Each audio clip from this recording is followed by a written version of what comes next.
क्षेत्रीय दलों ने 2024 के लोकसभा चुनाव के लिए कांग्रेस को कहां कितनी सीटों पर लड़ना चाहिए इसका गणित तय कर दिया।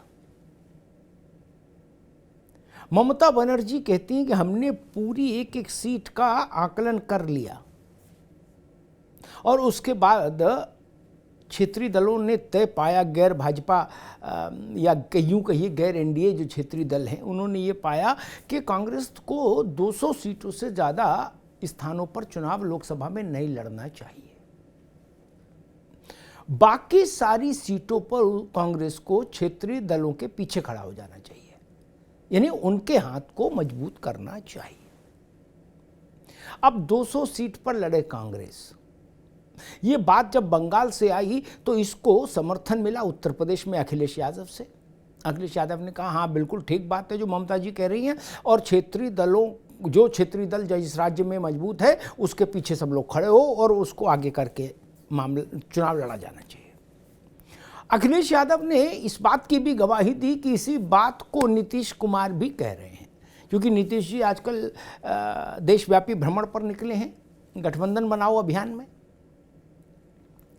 यानी कुल मिला के जो तस्वीर उभर रही वो ये कि क्षेत्रीय छत्रप देश की सबसे पुरानी पार्टी कांग्रेस को 200 सीटों से ज़्यादा देने को तैयार नहीं। अगर कांग्रेस चाहती है कि कोई अंडरस्टैंडिंग हो, कोई बृहत्तर ध्रुवीकरण, बृहत्तर गठबंधन बने, तो क्या कांग्रेस इसके लिए तैयार हो सकती है?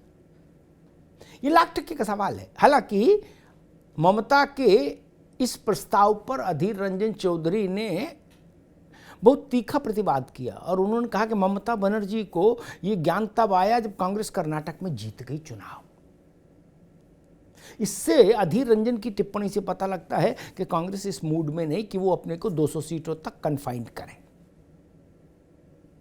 अब कांग्रेस इस बात को भी कैसे भुला सकती है कि इस देश की राजनीति में कांग्रेस की हैसियत लगातार कमजोर इसलिए होती गई क्योंकि राज्यों में छत्रपों ने, क्षेत्रीय दलों ने अपनी जमीन विस्तारित करना शुरू कर दी थी।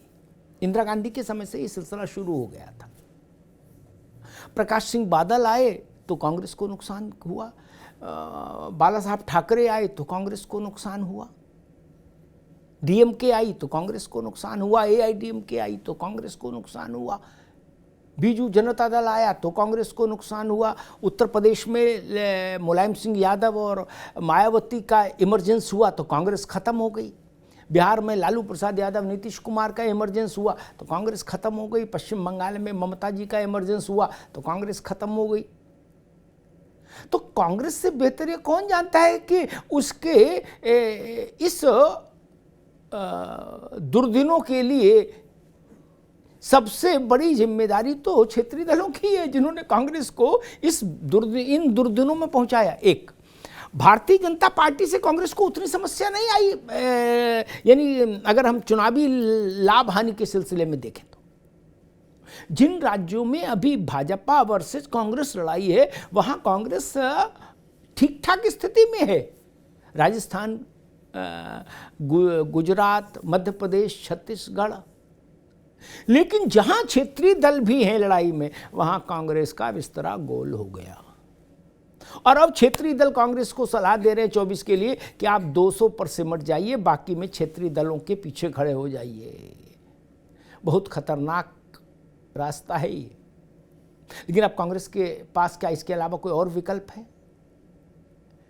क्या कांग्रेस सारी सीटों पर चुनाव लड़के भारतीय जनता पार्टी के लिए और रास्ता आसान नहीं कर देगी?